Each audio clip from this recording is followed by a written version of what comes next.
Bien, vous m'entendez bien, parce qu'on a quelques difficultés d'installation dans cette belle salle Raymond Aron, qui porte un nom tout à fait célèbre, puisque Raymond Aron a été un grand intellectuel français et qui a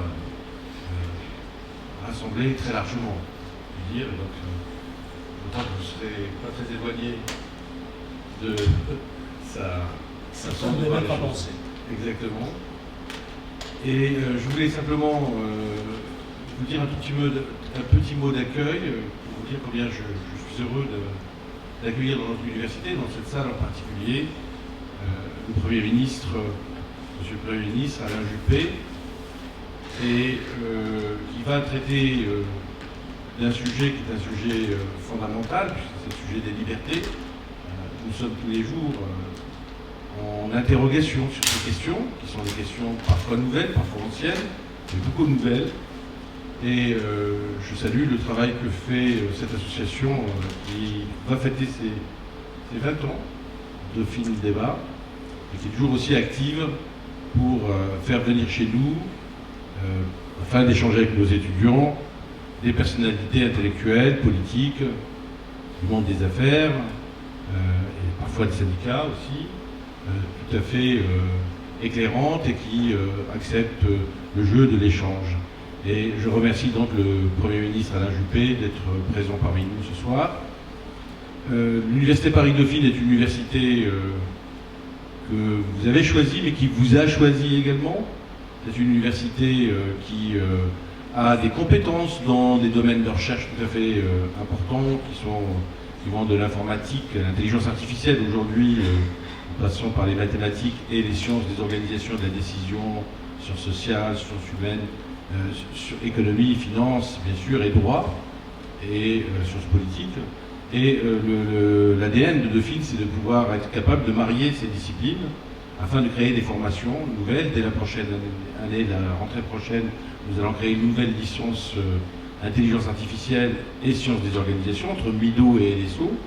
Pourquoi nous voulons créer des doubles compétences? Parce que d'abord, ça répond à des aspirations de nos étudiants, mais ça répond aussi aux besoins du marché du travail et des entreprises, que nous sommes capables d'anticiper grâce à cette jonction étroite entre la recherche publique de haut niveau et l'insertion professionnelle de nos étudiants, à travers l'apprentissage, l'alternance, etc. Ce modèle est un modèle unique, hybride mais unique, et qui a fait ses preuves.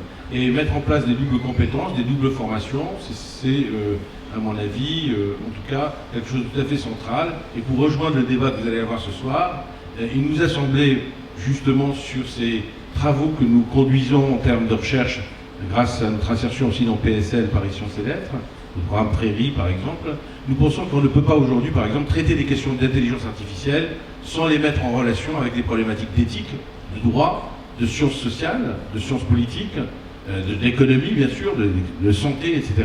Et c'est ça que nous avons comme axe de développement. Je crois que le débat de ce soir va aussi s'imprégner beaucoup de ces questions de la liaison entre l'intelligence artificielle, les algorithmes et les libertés en général. Voilà, donc je voulais juste vous dire cela et vous souhaiter une très belle soirée et je suis sûr qu'elle sera très belle et très riche compte tenu de l'invité que vous avez eu le privilège d'avoir ce soir en la personne du Premier ministre Alain Juppé. Merci à toutes et à tous et bravo aux organisateurs.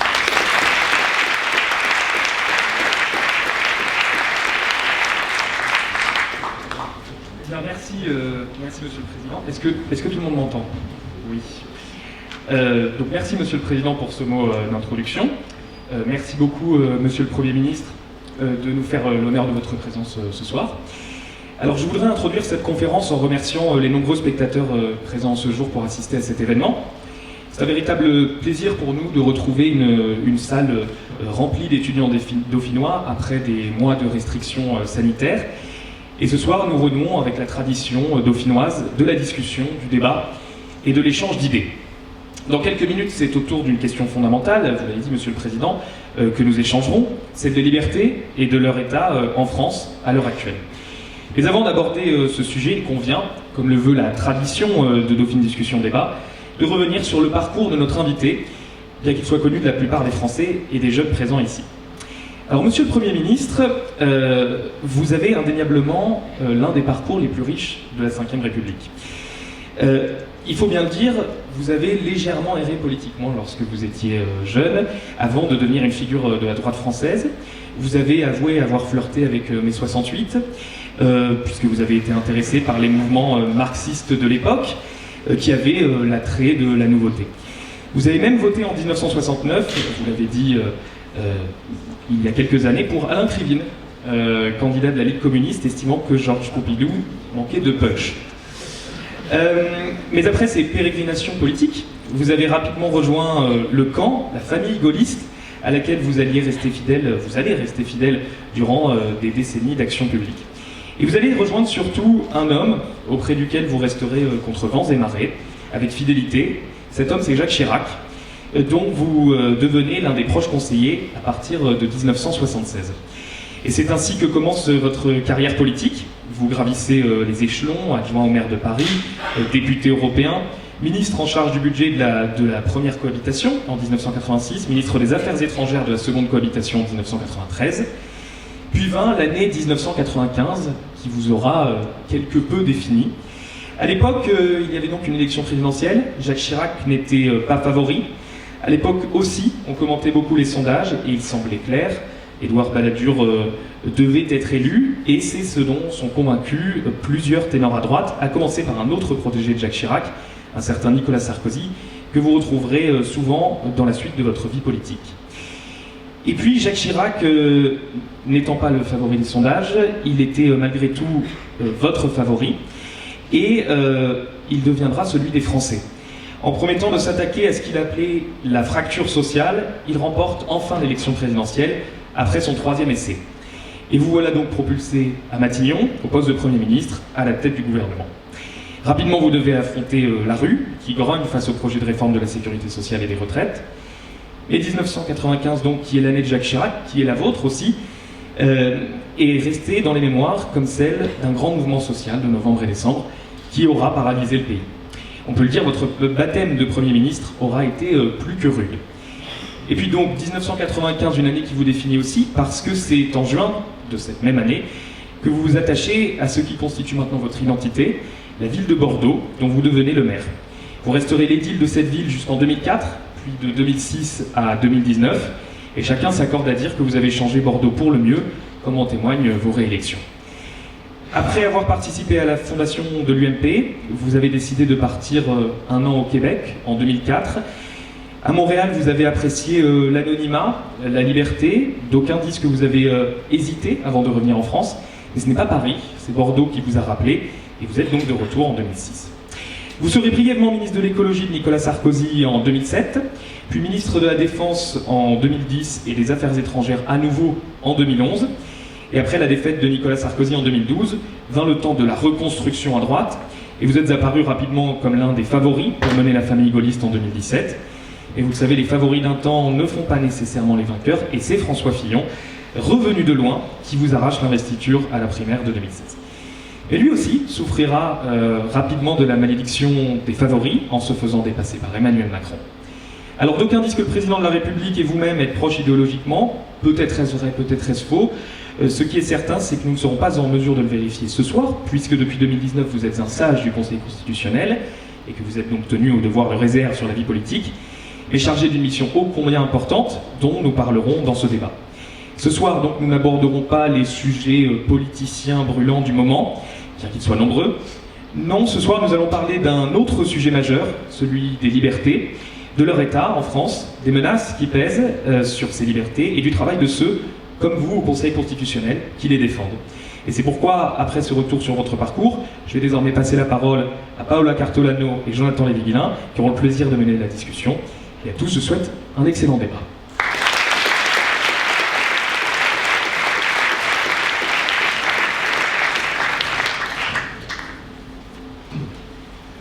Un petit mot peut-être avant de se soumettre au jeu de vos questions. D'abord, Monsieur le Président, merci d'être venu m'accueillir. Merci de m'avoir remis en tête un petit peu toutes les raisons pour lesquelles votre université est considérée à juste titre comme un établissement d'excellence.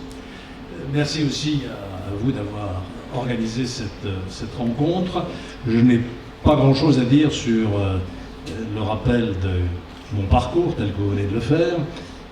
Sur mai 68, j'étais plutôt du côté de Raymond Aron que du côté de Daniel Cohn-Bendit, quand même, pour bien préciser les choses. C'est pour ça que je suis très heureux d'être ce soir dans cet amphithéâtre Raymond Aron, qui est un de mes maîtres à penser. J'y reviendrai peut-être tout à l'heure.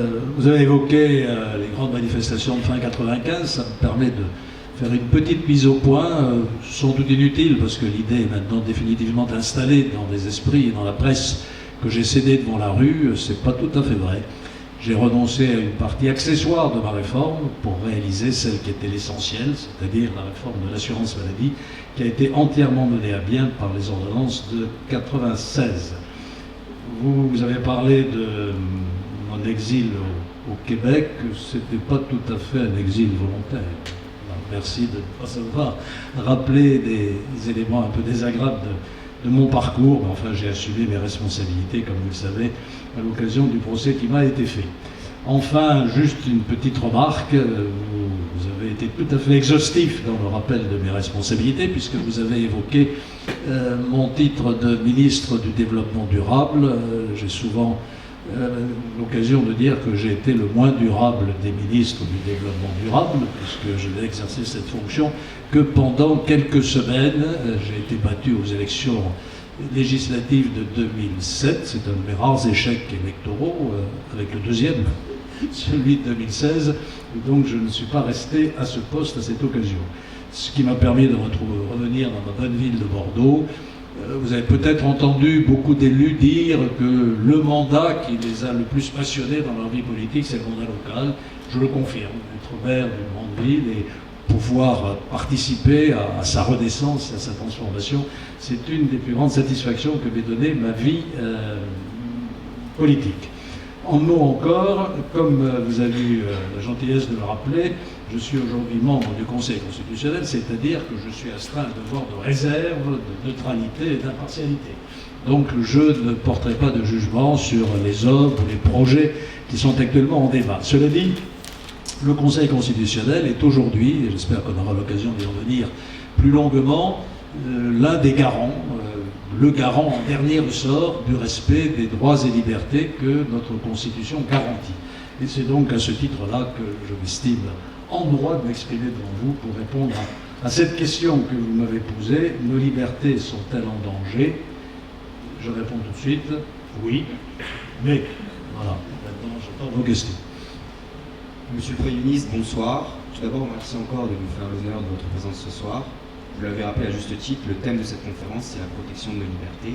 Et comme première question, j'aimerais vous poser une question introductive d'ordre philosophique. C'est une valeur très importante et chère à notre nation. Cependant, selon un sondage réalisé par Sciences Po fin 2020, le travail, le bonheur ou encore la famille sont trois valeurs placées bien avant celle de la liberté.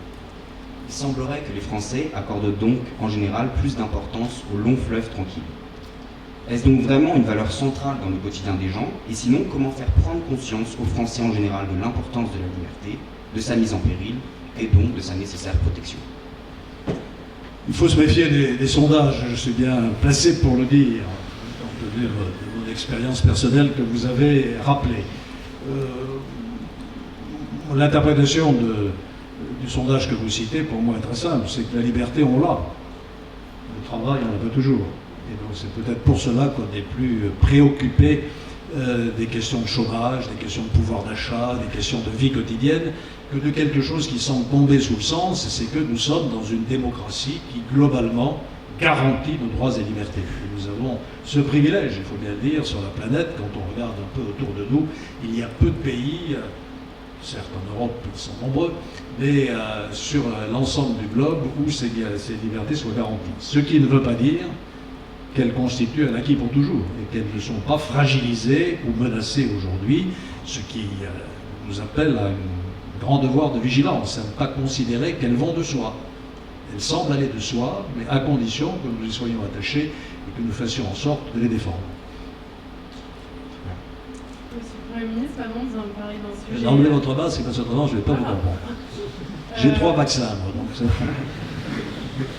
Nous allons parler d'un sujet un peu plus actuel, qui est le pass vaccinal, qui a fait beaucoup de polémiques. En effet, il met en danger la liberté de mouvement, mais également d'autres droits fondamentaux. Je pense notamment à la liberté de se réunir ou au droit au respect de la vie privée. Donc, Monsieur le Premier ministre, que pensez-vous des critiques vis-à-vis du pass sanitaire? Pensez-vous que nous avons raison de nous inquiéter quant au respect de nos libertés individuelles? J'aurais peut-être dû m'appesantir davantage en réponse à votre première question sur ce que c'est que la liberté. J'hésite souvent à la définir, tellement cela paraît évident. C'est pas si évident que ça. Il y a de multiples façons de la définir. Il y a une définition que j'aime beaucoup, mais qui est très exigeante.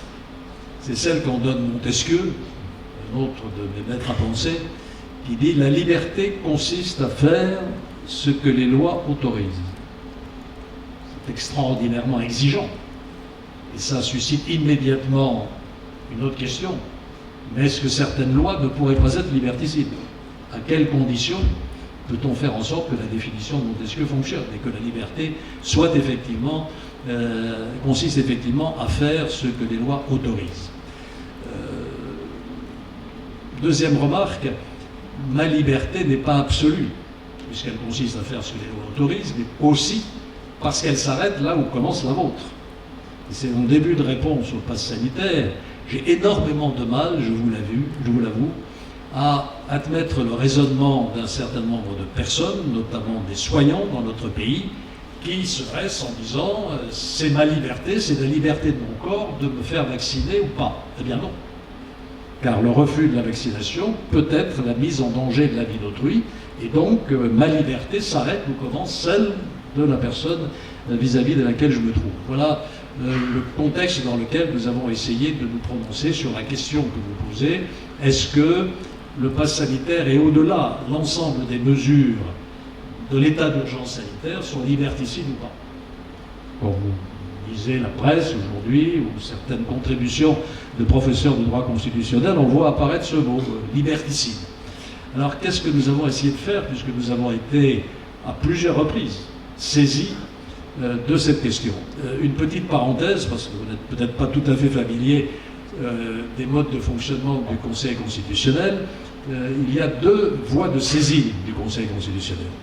La première voie de saisine, c'est la voie parlementaire.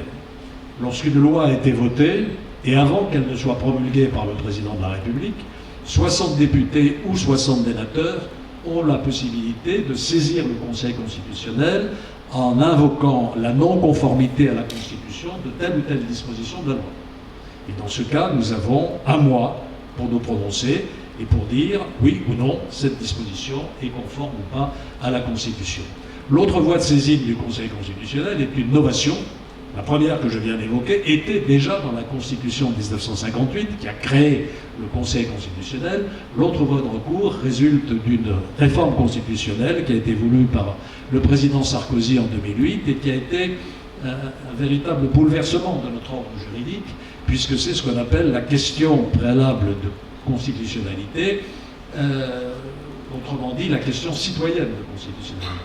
Comment ça fonctionne? N'importe quel citoyen, dans n'importe quel procès, civil, pénal, administratif, peut invoquer la non-constitutionnalité d'une disposition législative qui lui est appliquée, même si la loi est entrée en vigueur depuis déjà des années. Alors, évidemment, si on laissait fonctionner ce système sans aucun filtre, le Conseil constitutionnel pourrait être submergé par les saisines, si bien qu'il y a un filtre, le filtre du Conseil d'État pour ce qui concerne l'ordre administratif de la juridiction et le filtre de la Cour de cassation pour ce qui concerne l'ordre judiciaire. Chacune de ces 2 cours suprêmes regarde si la disposition contestée s'applique bien au litige, si elle n'a pas déjà été validée par le Conseil constitutionnel et si elle présente un caractère sérieux. Si ces 3 conditions sont remplies, la question nous est renvoyée. Nous avons donc à ce moment-là 3 mois pour nous prononcer. Pardon de ce petit rappel de procédure sur le rôle du Conseil constitutionnel. Alors j'en viens à votre question. Nous avons été saisis à plusieurs reprises, soit par la voie parlementaire, soit par la voie de la QPC, de la conformité des dispositions prises en vertu de l'état d'urgence sanitaire à la Constitution. Comment avons-nous jugé?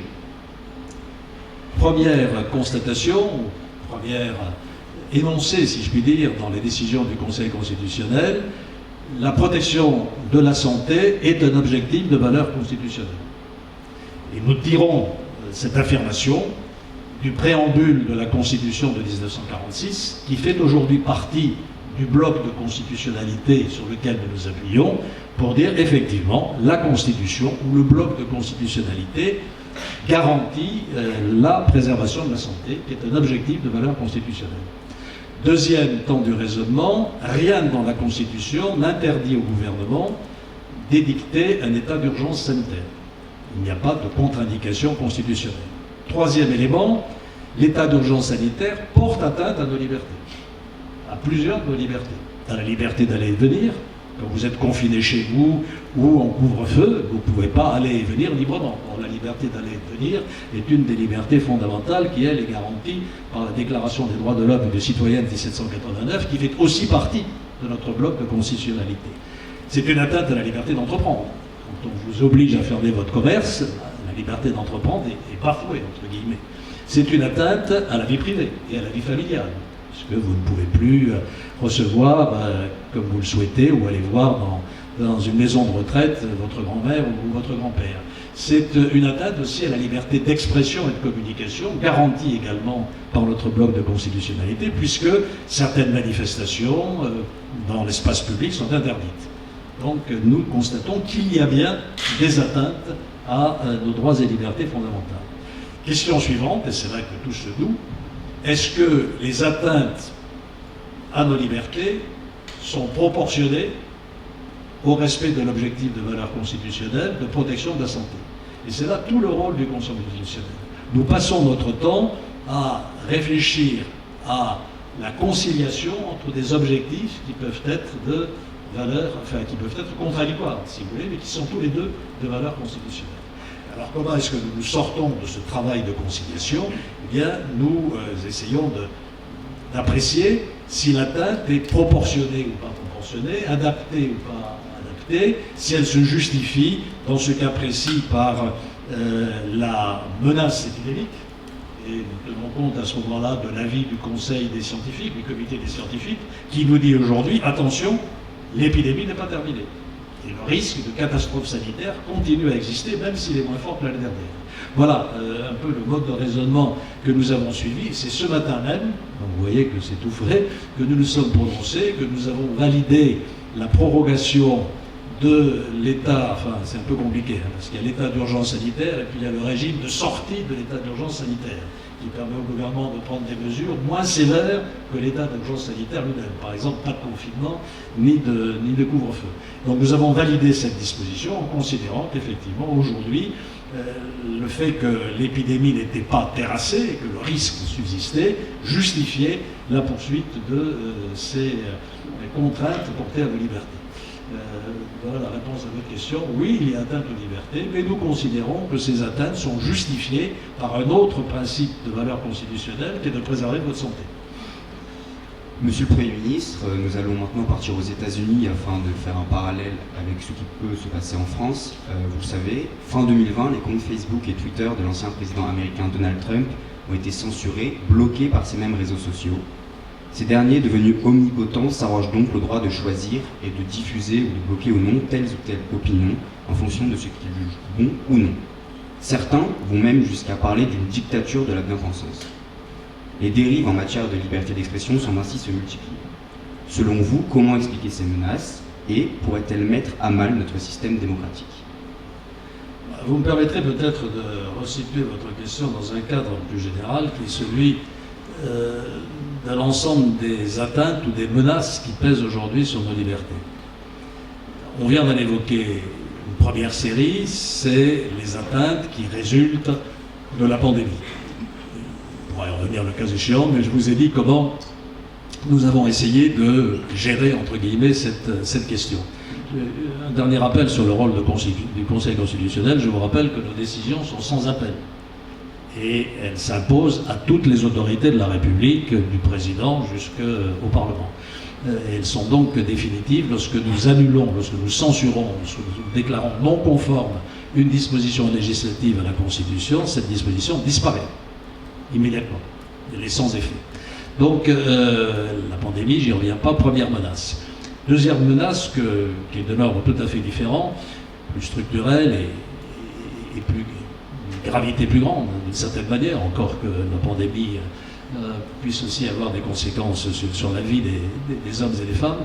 La deuxième menace, c'est le terrorisme, bien sûr, qui est plus actuel que jamais.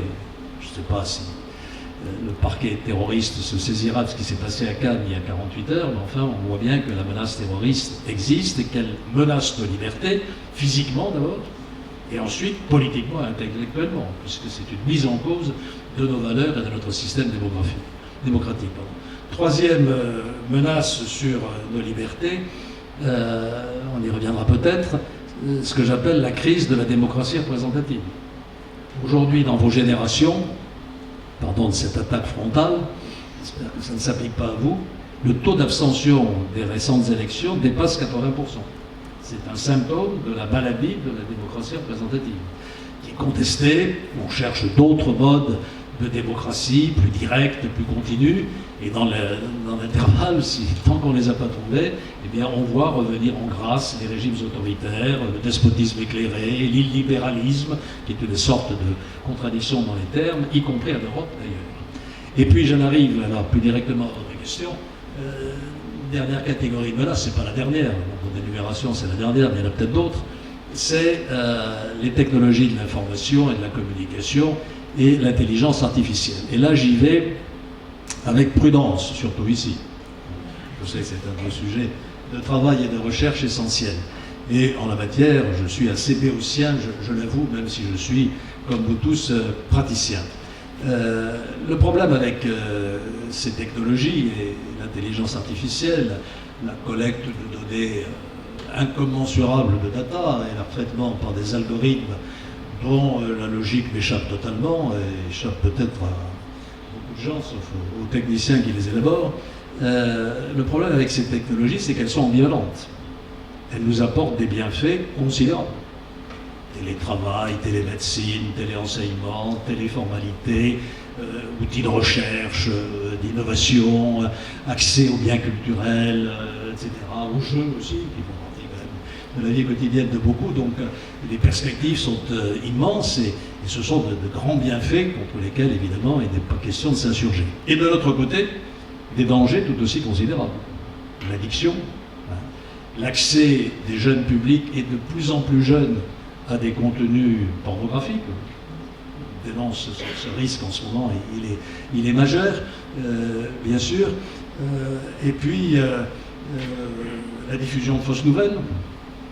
Je ne dis pas fake news parce que j'ai encore cette vieille réaction de parler français. Enfin, donc de fausses nouvelles, ou de fantasmes absurdes comme le complotisme. Voilà, l'appel à la haine, l'appel à la violence, en fait tout ce que vous connaissez sur ce qu'on appelle les réseaux sociaux, qui nous mettent sous une tension permanente, en particulier dans la vie politique. Voilà, donc l'ambivalence de ces techniques, du bien et du mal. Comment on régule? Vous évoquez la décision qui a été prise par Facebook, je crois, ou sur le compte Twitter du président Trump. Je peux parler de la vie politique aux États-Unis, ça n'est pas interdit, donc je peux dire que je n'ai jamais eu énormément de sympathie pour le président Trump. Simplement, je suis parfaitement choqué que ce soit une entreprise privée qui décide de le censurer. On est en dehors de tout cadre juridique. C'est à la puissance publique, bien entendu, de mettre en place des systèmes qui permettent de réguler ces plateformes, dont la puissance aujourd'hui est devenue tout à fait considérable et contre laquelle il faut réagir. Cette réaction est en cours. L'Union européenne a édicté un règlement général de protection des données, le RGPD, qui permet effectivement de vérifier le respect d'un certain nombre de règles démocratiques de base dans l'utilisation de ces réseaux sociaux. Ce n'est sans doute pas suffisant. Et quand j'ai parlé des dangers, je voudrais en évoquer un autre que je n'ai pas du tout évoqué. D'abord, la fragilité de ces réseaux et leur vulnérabilité. Ça peut tomber en panne. Et ça tombe en panne. C'est OVH, je crois, qui est société de cloud computing, pardon, j'ai cédé, qui a eu à un moment donné une interruption de ses services avec des conséquences qui auraient pu être tout à fait dramatiques. Donc ce sont des systèmes fragiles. Et ce sont des systèmes, par ailleurs, qui peuvent se prêter à toutes sortes de manipulations. Privées, les GAFA, mais étatiques. Étatiques à usage interne, il y a un danger que je n'ai pas évoqué mais qui est majeur dans l'utilisation de toutes ces techniques, c'est la société de surveillance. Je ne sais pas si vous observez ce qui se passe en Chine. Une petite parenthèse, je rédigeais un texte qui date de 1997, qui a été écrit par un journaliste célébrissime aux États-Unis au moment où la Chine a repris Hong Kong, où la Grande-Bretagne s'est retirée. Et ce journaliste écrivait que Hong Kong serait le cheval de Troie et que ça allait changer profondément la Chine continentale en la démocratisant. 20 ans après, c'est la Chine qui a changé Hong Kong. C'est pas Hong Kong qui a changé la Chine. Donc, l'utilisation de ces techniques, des algorithmes, de centaines de millions de caméras de vidéoprotection qui sont installées en Chine, le concept de crédit social. Vous avez un permis à points, il paraît que certains candidats aux élections présidentielles veulent le supprimer d'ailleurs, parenthèse. En Chine, vous avez un permis à points politique. Si vous vous comportez mal, on vous retire des points. Et quand vous n'avez plus de points, vous ne pouvez plus prendre l'avion ni le train. Et se comporter mal, ça veut dire du mal du président Xi Jinping, par exemple. Donc voilà, on est dans une société et nous ne sommes pas totalement à l'abri de ce genre de dérive. Pas totalement à l'abri. Il y a des villes françaises qui prétendaient faire de la reconnaissance faciale systématique sur leur territoire en installant des centaines de caméras de vidéoprotection. Donc voilà, le risque, il est là aussi, et c'est la raison pour laquelle il faut que nous reprenions la main. Il y a un penseur bordelais qui s'appelle Jacques Ellul, qui déjà au siècle dernier a écrit des choses assez définitives sur la technique. Il disait la technique et non pas la technologie à l'époque. Sur la technique, on disait est-ce que c'est l'homme qui est au service de la technique ou la technique est au service de l'homme? Il faut que nous reprenions la main, ce qui signifie plusieurs choses. D'abord, ne pas être totalement dépendant de grandes entreprises qui sont totalement extérieures à ce que nous sommes, la France ou l'Europe. L'Europe a raté la phase des GAFAM. Est-ce que nous allons pouvoir reprendre pied dans ces technologies et constituer des champions européens dans ce domaine? Point d'interrogation. M. Thierry Breton y travaille, mais enfin pour l'instant c'est pas fait. Donc reprendre la main industriellement, techniquement, scientifiquement, et d'autre part réguler pour que ces organisations, ces plateformes, qu'elles soient publiques ou privées, j'ai parlé de la Chine, mais j'ai oublié aussi de parler des cyberattaques qui peuvent venir de pays beaucoup plus proches, comme de Moscou par exemple. Aujourd'hui, il est parfaitement avéré qu'il y a eu des cyberattaques pendant la campagne électorale présidentielle en France, comme il y en a eu aux États-Unis. Donc là aussi, il faut que nous mettions de l'ordre dans tout cela. Donc vous voyez que c'est un défi majeur qui implique une réaction au niveau national, mais aussi au niveau européen ou au niveau international, et le défi est devant nous. On a commencé, je vous ai parlé de la RGPD, je voudrais parler d'une autre décision du Conseil constitutionnel. Nous avons validé une loi qui soumet à autorisation l'acquisition de certains matériels de télécommunication pour le déploiement de la 5G. Et qu'est-ce qu'il y avait derrière cette loi? Qui était erga omnes, si je puis dire.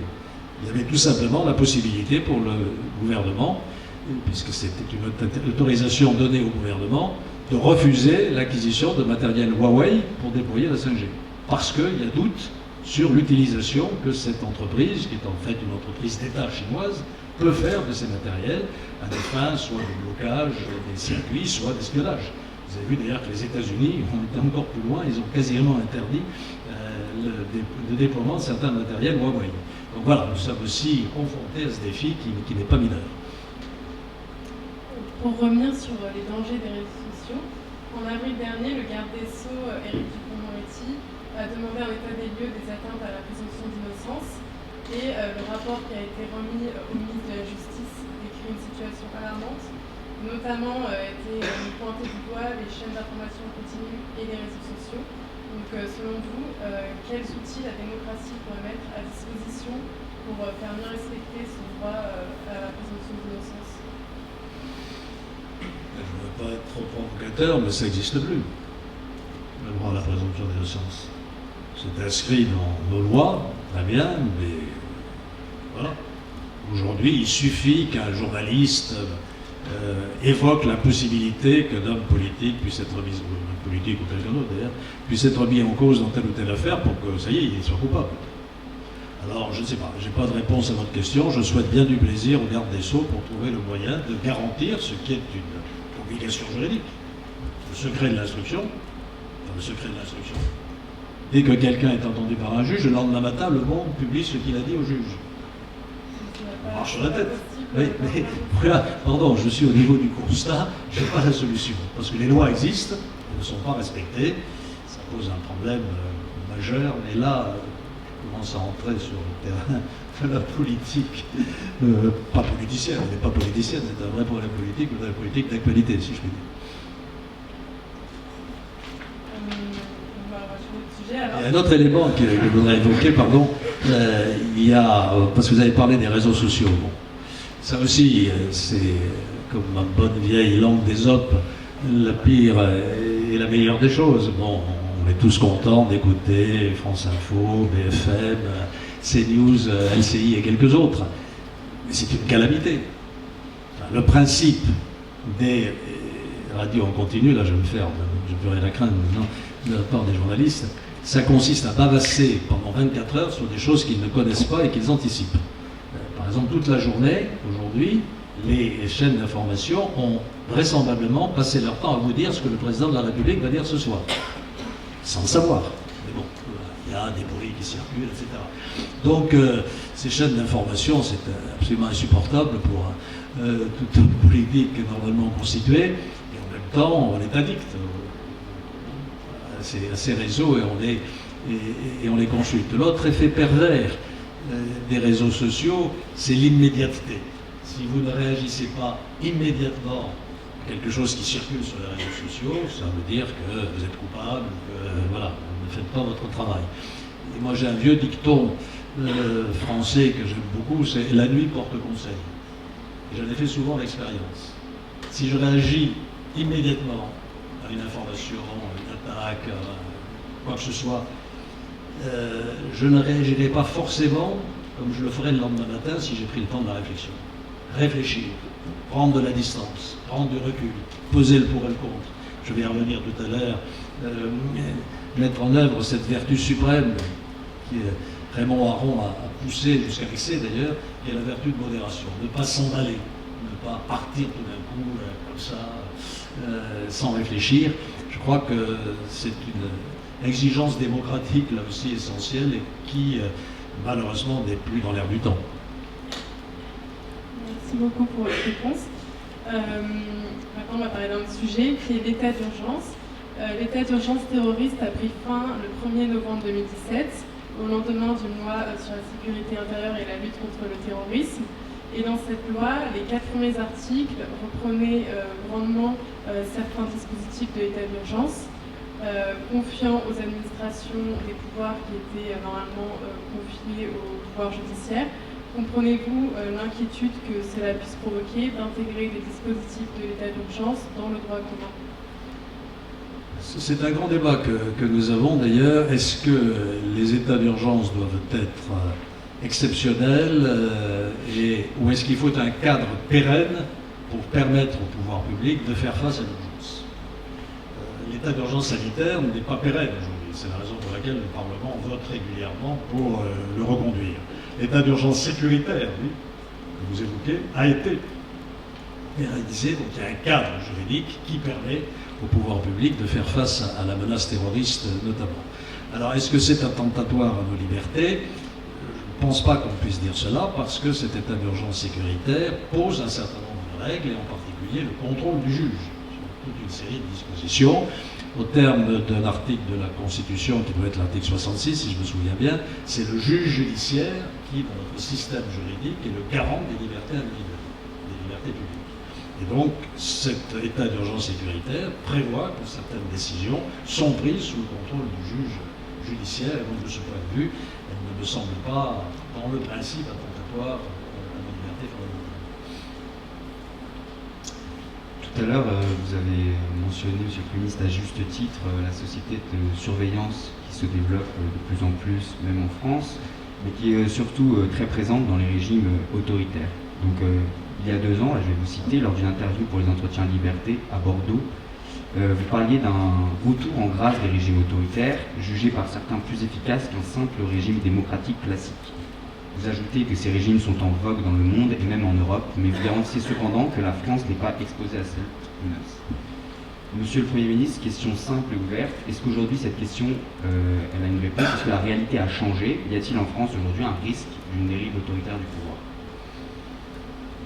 Il y a toujours des risques. Je ne crois pas qu'il y ait aujourd'hui, et je l'ai dit tout à l'heure, même si nos libertés publiques sont fragiles et parfois menacées, de risque de régime autoritaire, même si, vous avez peut-être observé, certains rêvent à nouveau d'un général à la tête de la République. C'est sûr qu'il y a des généraux qui ont la côte. Non, je ne crois pas que la France, de ce point de vue-là, soit menacée. En revanche, comme je l'ai dit, notre démocratie représentative, elle, est en crise. Qu'est-ce que c'est que la démocratie représentative? Il faut là aussi redéfinir un peu les termes. Pardon de ce petit effort de pédagogie. La démocratie, c'est quoi? La démocratie, c'est la question de la souveraineté. Qui est souverain? La souveraineté, c'est quoi? La souveraineté, c'est le pouvoir de commander sans être commandé par quiconque d'autre. Une vieille définition qui va remonter à Jean Baudin, je crois. Et la possibilité pour l'État d'avoir le monopole de la violence légitime. À qui appartient la souveraineté? 1789, basculement total dans notre histoire. Jusqu'en 1789, la souveraineté est de droit divin. Le monarque est de droit divin. Il tient son pouvoir souverain de Dieu et du sacre. 1789, déclaration des droits de l'homme et du citoyen, la souveraineté appartient à la nation, c'est-à-dire au peuple. C'est la démocratie. J'ajoute tout de suite une réflexion de Montesquieu sur cette démocratie. Comme l'expérience le montre, je cite de mémoire Montesquieu, quiconque a du pouvoir tente à abuser de ce pouvoir. Il faut donc que par la disposition des choses, le pouvoir arrête le pouvoir. Et ça, c'est quoi? C'est la séparation des pouvoirs, ou l'équilibre des pouvoirs. C'est-à-dire que celui qui fait la loi, celui qui dirige le gouvernement et celui qui juge n'est pas vrai.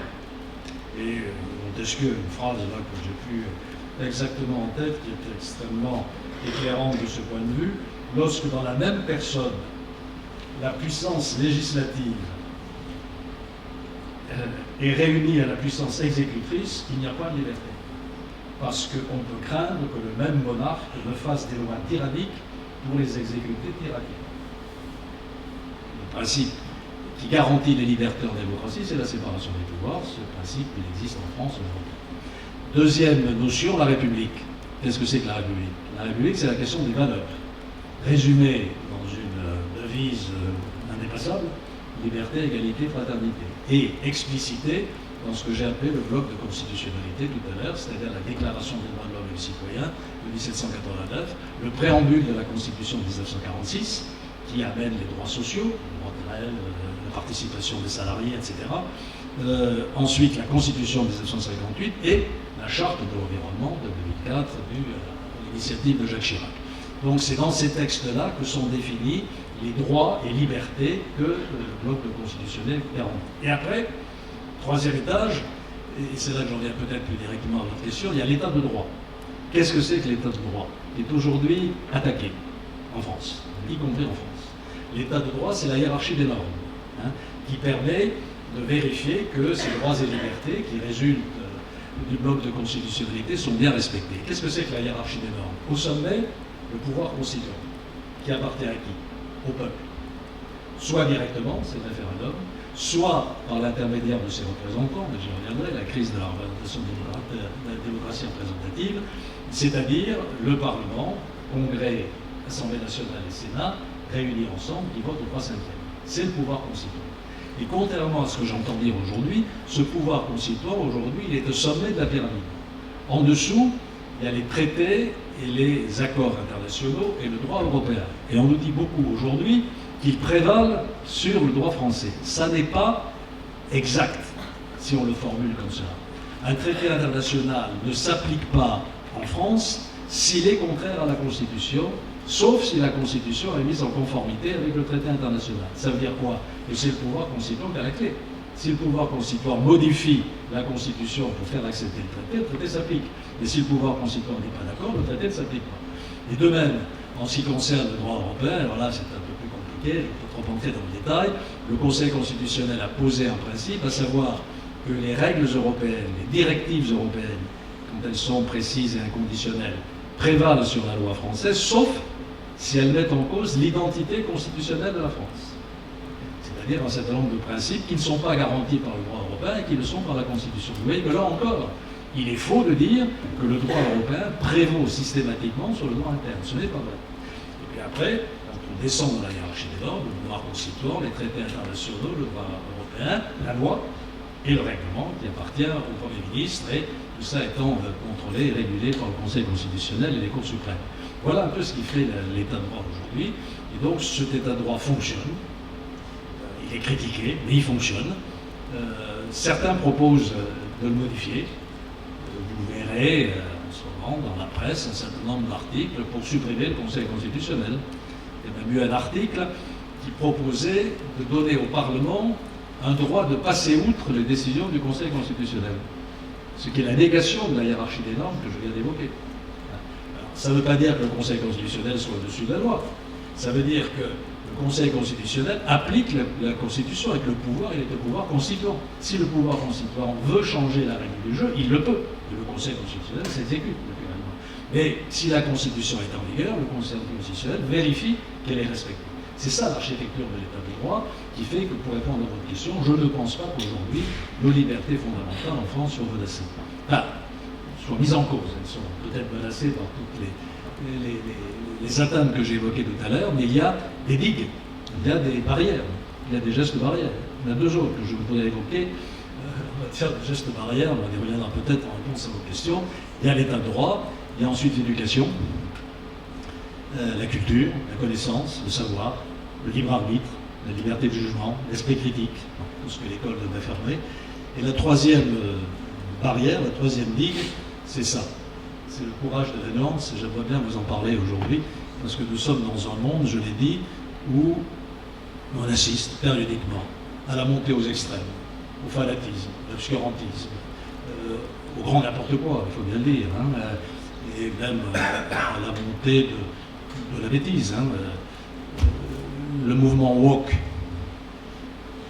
ça consiste à dresser les uns contre les autres, les noirs contre les blancs, les LGBT contre les hétérosexuels, les femmes contre les hommes. C'est pas comme ça qu'on s'en sortira. C'est pas en antagonisant, c'est au contraire en permettant de faire évoluer les choses dans le sens de la non-discrimination et de l'égalité. La cancel culture, c'est une aberration totale, c'est un anachronisme intégral. Juger ce qu'ont fait les Grecs et les Romains avant notre ère, à la lumière de nos convictions et de nos valeurs d'aujourd'hui, c'est une absurdité totale. J'ai même vu que dans certaines universités américaines, on préconisait de ne plus enseigner le grec et le latin au motif qu'Athènes et Rome étaient des sociétés esclavagistes, ce qui est incontestable, culturellement. Enfin, c'est aussi les tragiques grecs, c'est aussi Socrate, c'est aussi Platon, c'est aussi Thucydide, Virgile, etc., et tous les autres. Donc voilà, essayons de résister à cette espèce de dérive aujourd'hui, et ça, c'est le courage de l'advance sur lequel je reviendrai peut-être. Pour revenir sur l'état de droit, en Europe, on voit qu'il y a une montée des démocraties illibérales dans lesquelles les présidents de la République ou les chefs du gouvernement sont élus de manière démocratique, mais une fois au pouvoir, ils mettent en place des dérives autoritaires qui mettent à mal l'état de droit. Et Emmanuel Macron dénonçait ces pratiques, mais on note une certaine ironie, notamment dans la loi de la sécurité globale, dans laquelle le Conseil constitutionnel a notamment censuré certains articles, comme l'article 24 qui interdisait de filmer les policiers en activité. Donc selon vous, est-ce que les dispositifs de l'état de droit sont le dernier rempart face à une démocratie qui pourrait devenir un peu plus autoritaire? Oui, vous avez tout à fait pointé la différence sur ce qui se passe en France et sur ce qui se passe en Pologne. En France, effectivement, il y a un état de droit, et vous avez raison de dire que le Conseil constitutionnel a été amené à examiner certaines dispositions sur l'état d'urgence sécuritaire et à censurer l'utilisation des drones, par exemple, qui était insuffisamment encadré. La mise en œuvre de mesures qui permettaient d'imposer des obligations pendant 10 ans à des personnes qui avaient purgé leur peine mais qui étaient susceptibles de récidive. Nous avons là aussi borné ces dispositions pour qu'elles soient respectueuses des libertés individuelles. Donc ça fonctionne. Le problème avec, alors je ne veux pas non plus trop entrer dans des débats politiques actuels, mais avec certains pays de l'Union européenne aujourd'hui, c'est que ces mécanismes sont mis en cause. C'est que les mécanismes constitutionnels de protection des droits et libertés sont fragilisés, pour ne pas dire complètement annulés. Alors là aussi c'est un point tout à fait fondamental. On va me dire, mais après tout les Polonais sont maîtres chez eux, et les Hongrois sont maîtres chez eux. Non. Oui, non. Oui, non. Ils ont signé. Personne ne les a obligés à adhérer à l'Union européenne.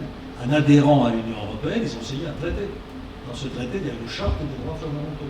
Et cette charte des droits fondamentaux énumère un certain nombre de principes relatifs à l'état de droit. Ils se sont engagés librement, volontairement. Et donc nous sommes fondés aujourd'hui à leur dire, c'est votre parole, vous la respectez. Alors, jusqu'où il faut aller, ça je laisse la Commission, le Parlement européen, le Conseil européen décider de la réaction qu'il faut avoir. Mais enfin, au plan des principes, quand j'entends en France un certain nombre de gens nous dire mais ils sont maîtres chez eux, ils sont souverains, ils ont accepté de déléguer une partie de leur souveraineté, ils l'ont fait souverainement. Ils ont signé un traité. Alors en ce moment, on peut évidemment retirer sa signature, on ne peut pas respecter les engagements qu'on a pris. Ça se pratique, pas simplement en Pologne et en Hongrie.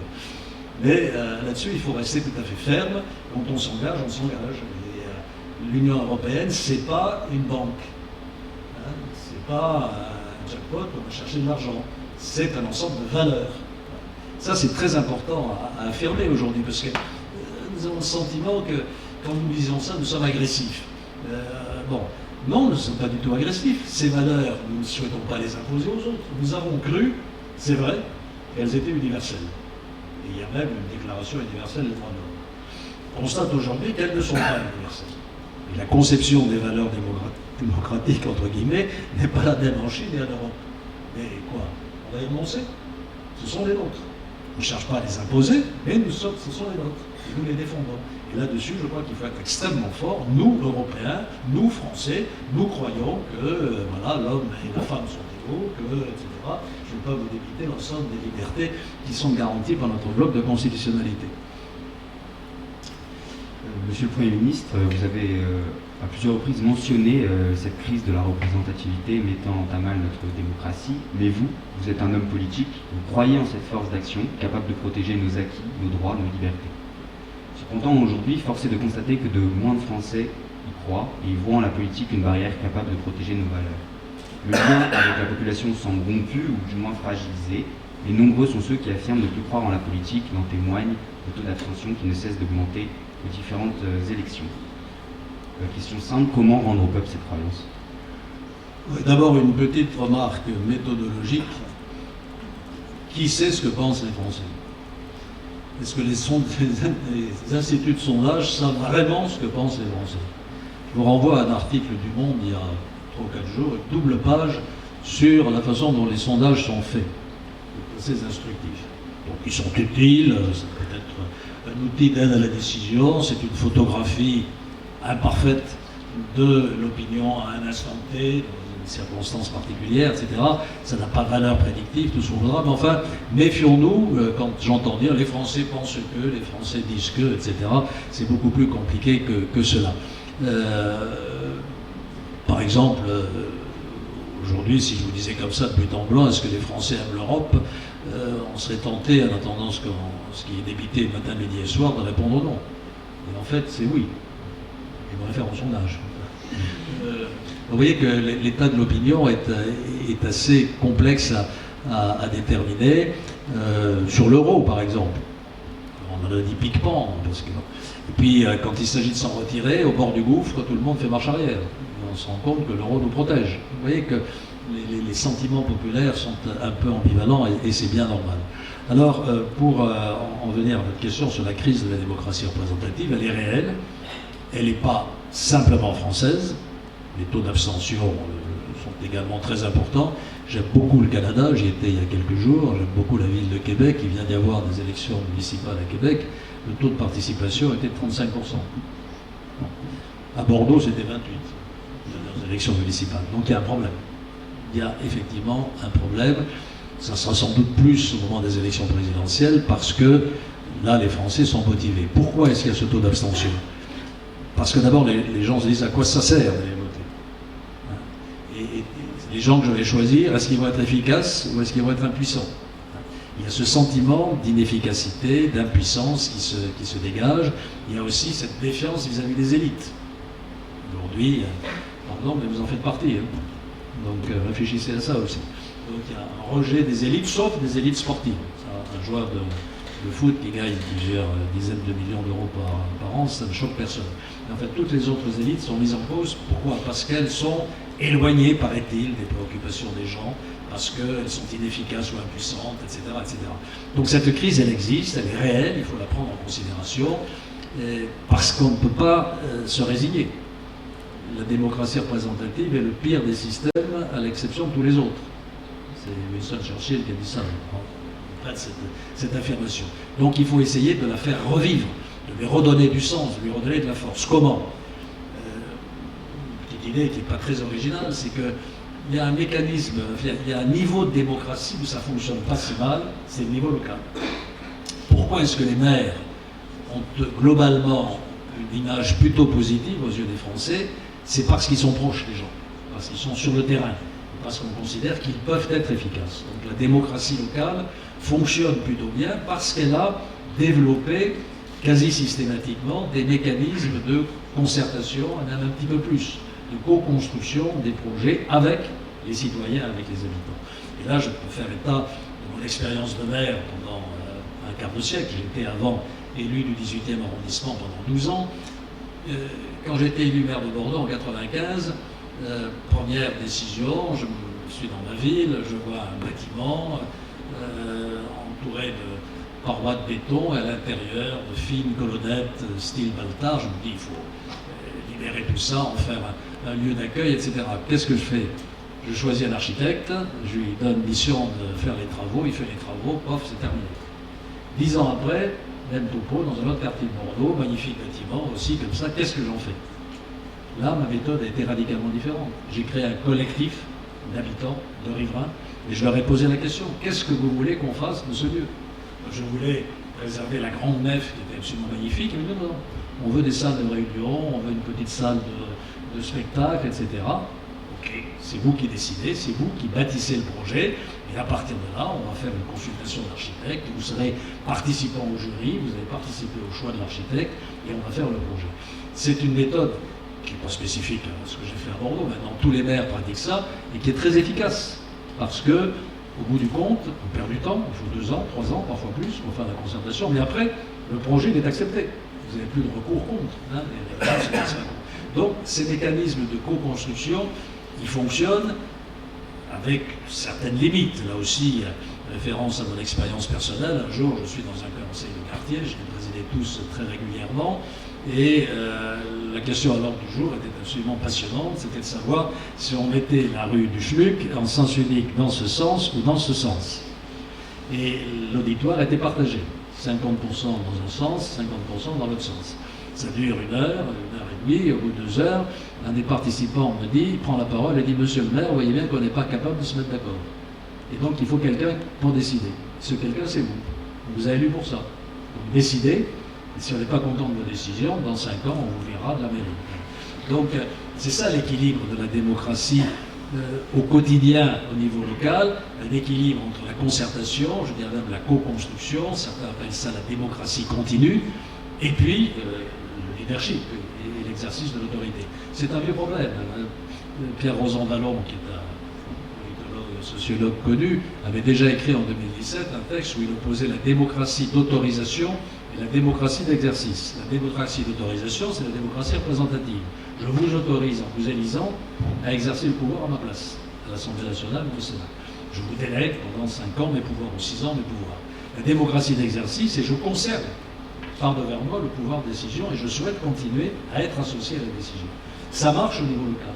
Grande question comment on transfère ça au niveau d'une nation de 65 ou 67 millions d'habitants.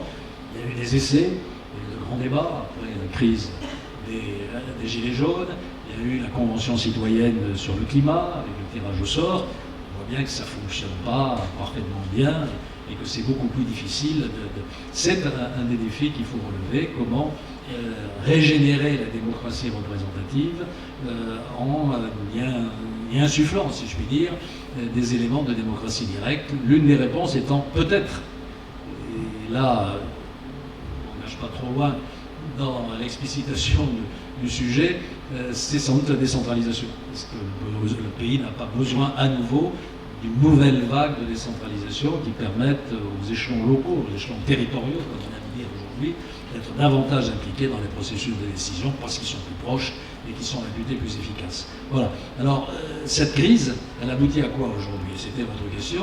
Elle aboutit à remettre à l'honneur les gens à poigne, les régimes autoritaires, voilà, les despotes éclairés en Europe, en Afrique, en Asie. On nous explique qu'on ne peut pas diriger un pays d'1,3 milliard d'habitants si on n'a pas voilà, quelque chose qui ne ressemble pas à la démocratie représentative à l'occidentale. On voit où ça mène. Aujourd'hui, Xi Jinping se prend pour un nouveau Mao. On va plutôt avoir un nouveau petit livre rouge, vous avez vu, en cours de préparation. Donc voilà, je crois que ça ne doit pas nous détourner de notre conviction profonde, c'est que la démocratie est un bien irremplaçable, qu'il faut la défendre, la régénérer, la faire vivre, mais qu'il n'y a pas de solution alternative.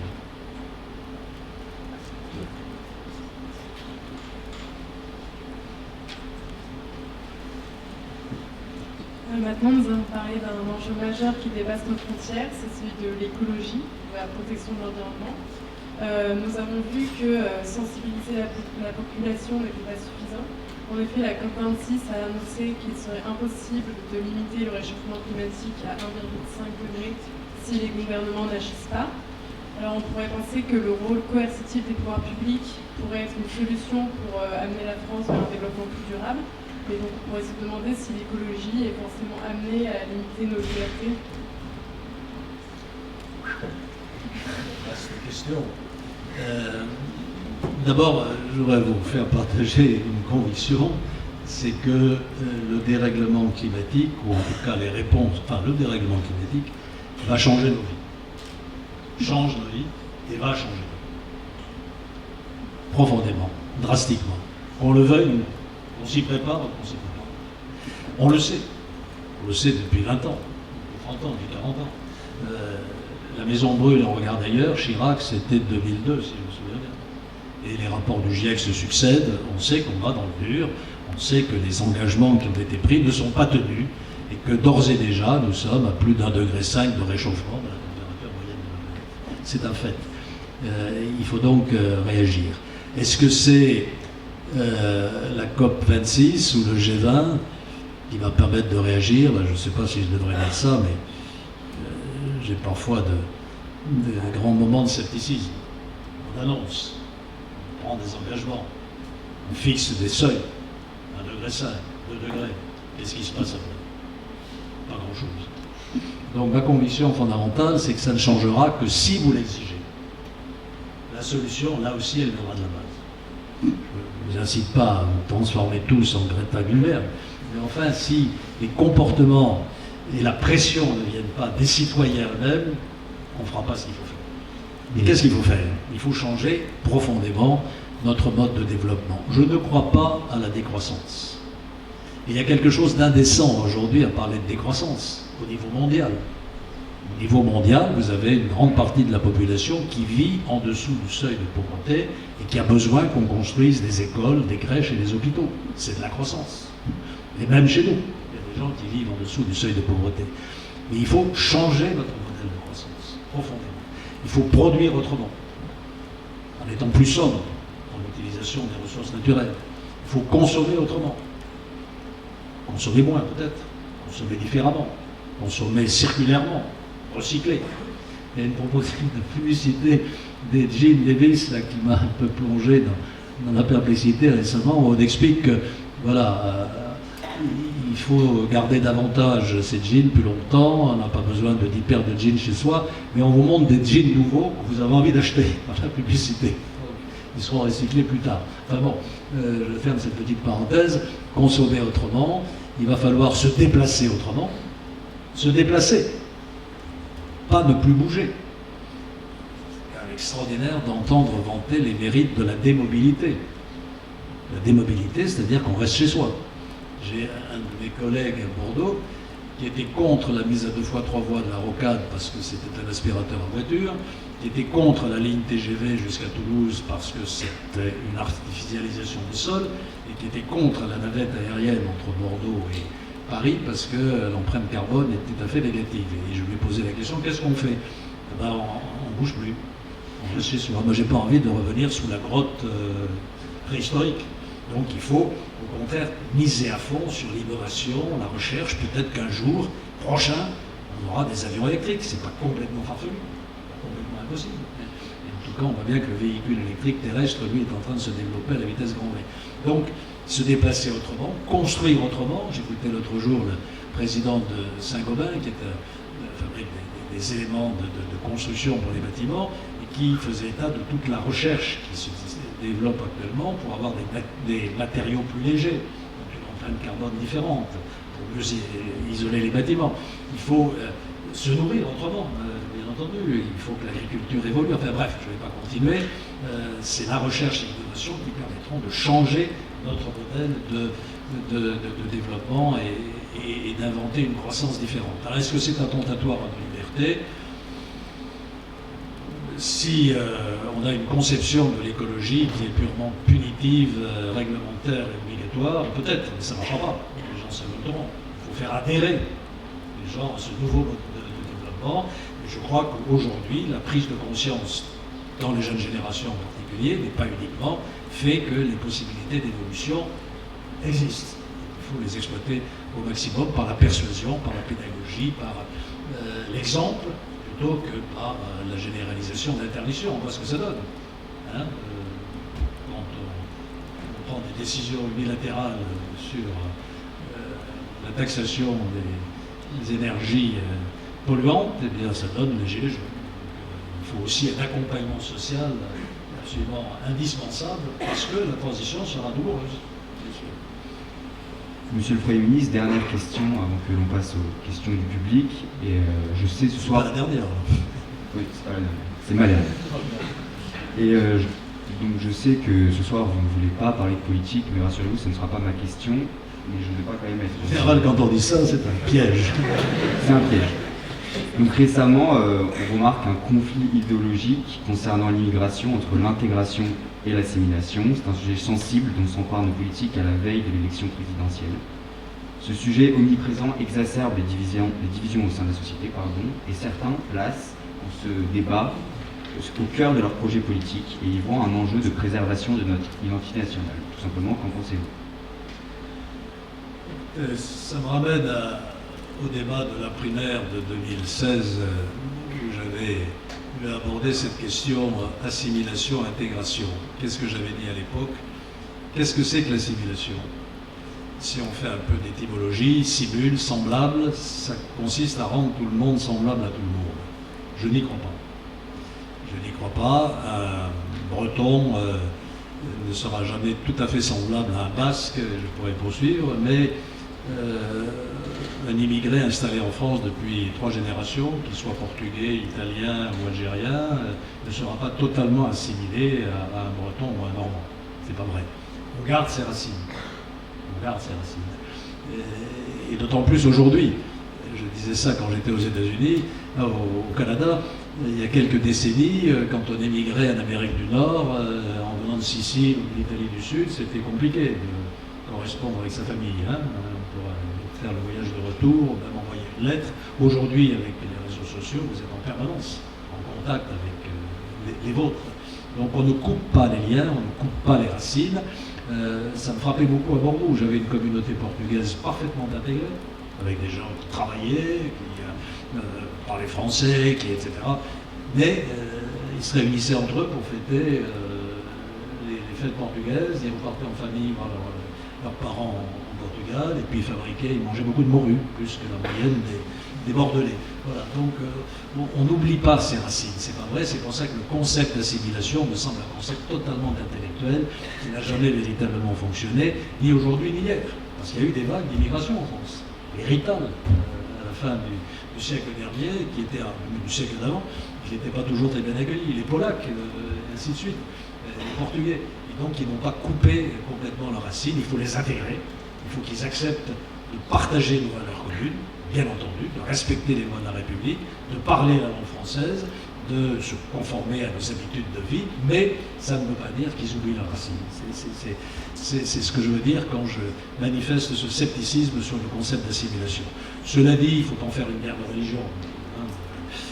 Mais ça m'amène simplement à une autre considération, c'est que dans les défis qui sont devant nous, on a évoqué le défi climatique, je voudrais en évoquer un autre qui est très lié à votre question, c'est le défi migratoire.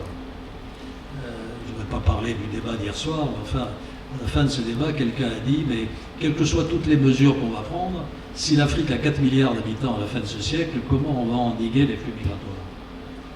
On va remettre des fils de fer barbelés, des policiers, toutes nos frontières, la pression sera insupportable.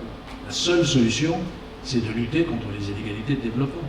C'est de faire en sorte que, précisément parce qu'on aime son pays et ses racines, les jeunes Africains puissent rester au pays pour s'y développer, pour y travailler, pour y créer leur entreprise, pour y vivre avec leur famille. Et ça implique de la part de l'Europe un gigantesque effort de partenariat avec l'Afrique en particulier, qu'on a esquissé, qu'on a engagé, mais qui aujourd'hui est un peu paralysé. Ce n'est pas une aide au développement, c'est un vrai partenariat d'égal à égal. Il y a en Afrique aujourd'hui des jeunes générations qui sont bien formées, qui ont envie de créer leur entreprise, de se développer et de rester au pays. Et c'est avec ça qu'il faut travailler pour faire en sorte que cette pression migratoire diminue, sinon on aura énormément de difficultés, quels que soient les fils de fer barbelés, je le répète, que nous pourrons poser à la maîtriser. Merci beaucoup. Si le public a des questions, on va faire circuler des micros. Levez les mains éventuellement. Merci beaucoup. Bonsoir, monsieur Tenez, le ministre. je vais faire une petite demande, enlevez votre masque pour poser votre question, parce que sans ça, je ne vais pas vous comprendre. Non, il va pas enlever son masque, si ça y est. Bonsoir, monsieur le Premier ministre. J'avais une petite question sur... vous avez été énarque auparavant, et il y a une réforme actuelle de la fonction publique. Est-ce que vous pensez que ça va rapprocher les citoyens de leur État et permet de renouer autour de la démocratie? Merci beaucoup. Joker. C'est une réforme en cours. Quel est le problème? Je vais quand même y répondre, je prends de plus en plus de risques. Quel est le problème de l'ENA? C'est que d'abord c'est devenu un mythe, c'est pas nouveau. Hein. Le petit bouquin sur l'énarchie de Jean-Pierre Chevènement, je crois que c'était dans les années 60. C'est devenu une sorte de symbole auquel il est bon de s'attaquer. Le problème de l'ENA, c'est pas l'ENA, c'est avant et après l'ENA. Avant l'ENA, c'est l'ascension sociale. Effectivement, on peut considérer que le recrutement de l'ENA n'est pas exactement à l'image de la diversité sociale du pays. Est-ce que cette diversité existe davantage à l'entrée à Polytechnique? À l'entrée aux grandes écoles d'ingénieurs? Je ne parle pas des écoles de commerce qui sont privées, HEC ou ailleurs. Donc ce n'est pas un problème spécifique à l'ENA, c'est un problème de fonctionnement de notre système éducatif et de la façon de l'ouvrir davantage sur les catégories diverses de la population. Il y a des initiatives qui ont été prises en ce sens qu'il faut poursuivre. Et le deuxième problème de l'ENA, c'est après. Après, c'est les structures de la fonction publique. Et c'est vrai qu'il y a des privilèges aujourd'hui qui sont les privilèges des grands corps. Ça me rappelle ma propre promotion à l'ENA, 1960, je vais dire de bêtises, 70-74. Il y avait une pétition qui circulait à l'époque de la part des élèves qui s'engageaient, quel que soit leur rang de classement, à ne pas choisir les grands corps. Les grands corps, vous savez, c'est Conseil d'État, Inspection des Finances, Cour des comptes, dans un ordre qui peut varier selon les promotions. Et j'avais annoncé, moi, très fièrement, que je ne signerais pas cette pétition. Pour deux raisons. D'abord, c'est qu'elle était parfaitement hypocrite, parce que quand elle a été signée, le classement était quasiment acquis. Et donc ceux qui l'ont signé savaient qu'ils avaient une chance ou aucune chance d'entrer dans leur rang. Donc ils prenaient peu de risques. Et deuxièmement, j'avais expliqué que si j'avais quitté l'université et l'école normale, après l'agrégation, c'était pour entrer dans un grand corps. J'étais logique avec moi-même. Et ça, c'est une attitude un peu provocatrice. Donc le problème, il est là. Et c'est vrai que quand vous rentrez dans un grand corps, j'ai appartenu à l'inspection des finances, je l'ai quitté, je suis retraité de ce corps, vous avez des facilités de carrière durant toute votre vie de fonctionnaire, a fortiori quand vous êtes magistrat du Conseil d'État ou de la Cour des comptes. Comment on change ça? Il y avait déjà un corps d'administrateurs civils à la sortie de l'ENA pour essayer de fondre l'ensemble des élèves issus de l'ENA, enfin des fonctionnaires issus de l'ENA, dans un corps unique et de faciliter la mobilité. Ça n'a pas fonctionné. Est-ce que ça fonctionnera mieux cette fois-ci? J'attends de voir ce que sera exactement la réforme. Le Conseil d'État et la Cour des comptes ont sauvé l'essentiel, c'est-à-dire leur indépendance de juridiction dans la possibilité de recrutement. Ça suscite actuellement beaucoup d'émotions au Quai d'Orsay parce que le corps diplomatique, c'est un corps, c'est un métier, c'est une fonction. On ne s'improvise pas, on peut s'improviser ambassadeur. On ne s'improvise pas conseiller d'ambassade ou premier conseiller, etc. C'est un vrai métier. De même que le corps préfectoral, c'est un métier aussi. Donc voilà, je n'irai pas plus loin sur l'analyse de cette réforme, mais vous avez pu deviner ce que j'en pense vraiment. Ce qui me frappe, c'est que les meilleurs défenseurs de l'ENA, ce sont ces élèves étrangers qui ont demandé qu'on maintienne le nom d'ENA à la nouvelle institution qui va être créée, à la nouvelle école qui va être créée, parce que pour eux, c'est une marque, l'ENA. Je voudrais quand même insister aussi sur le fait que, quelles que soient les critiques qu'on leur adresse, nos hauts fonctionnaires en France sont à 90%, 95% compétents et honnêtes. Ce n'est pas le cas de toutes les hautes fonctions publiques à travers la planète. Question suivante.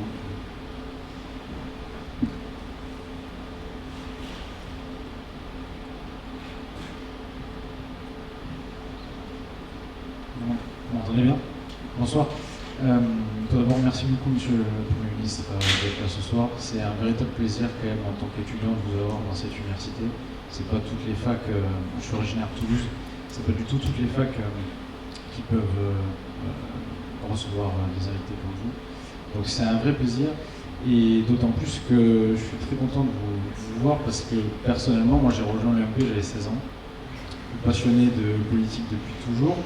Depuis enfant, c'est la politique, enfin c'est pas vous que je vais l'apprendre, ça vous prend très tôt et vous êtes mordu très rapidement.